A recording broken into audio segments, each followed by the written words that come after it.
President Bongbong Marcos, in his first remarks since news broke that Alice Guo may have fled the country undetected, echoed Justice Secretary Boying Remulla, saying heads will roll.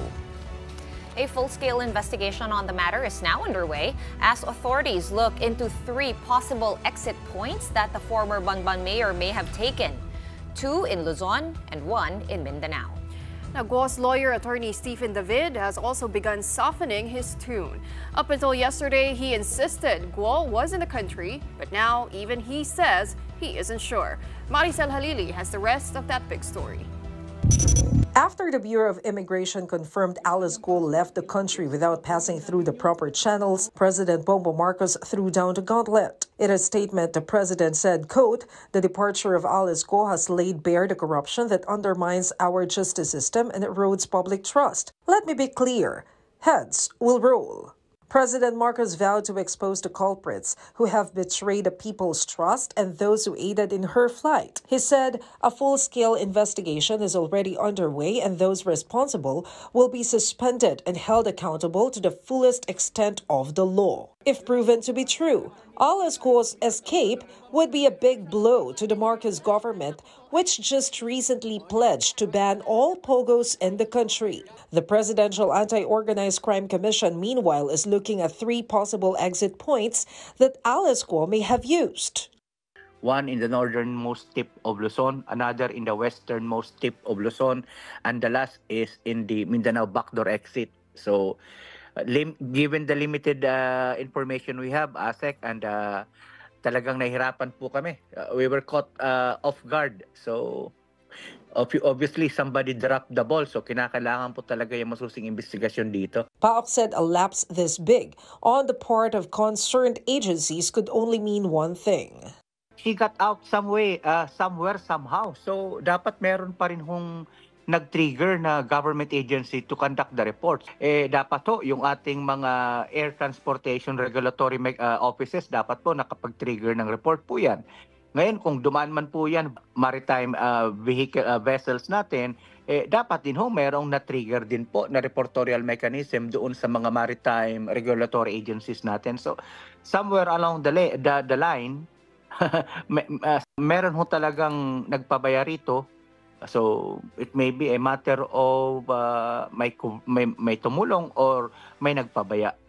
Senator Risa Ontiveros, who was the first to flag Guo's exit from the Philippines, said the Department of Foreign Affairs has already tapped the Interpol for help. Malacanang has also ordered the cancellation of Guo's and her family's passports.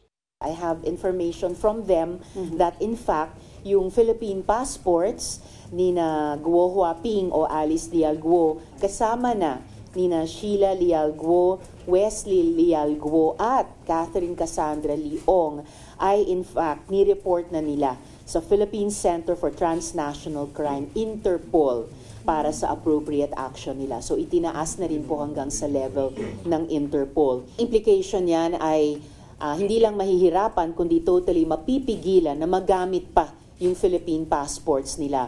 Pati ni Guo Huaping, lalo na't hindi naman siya Filipino citizen at walang K, humawak at gumamit ng Philippine passport. The Senate will hold a separate hearing to investigate Guo's alleged escape from the Philippines. They are looking to summon attorney Elmer Galicia, the lawyer who claimed that Alice Guo personally appeared before him on August 14 to process her counter affidavit. Cassia says they don't believe him. But based on the information and the verified information at that, coming from the different immigration authorities ng ating ASEAN neighbors, we don't believe it to be true. So, inaantay lang po namin yung iba pang mga verified information coming from our counterparts.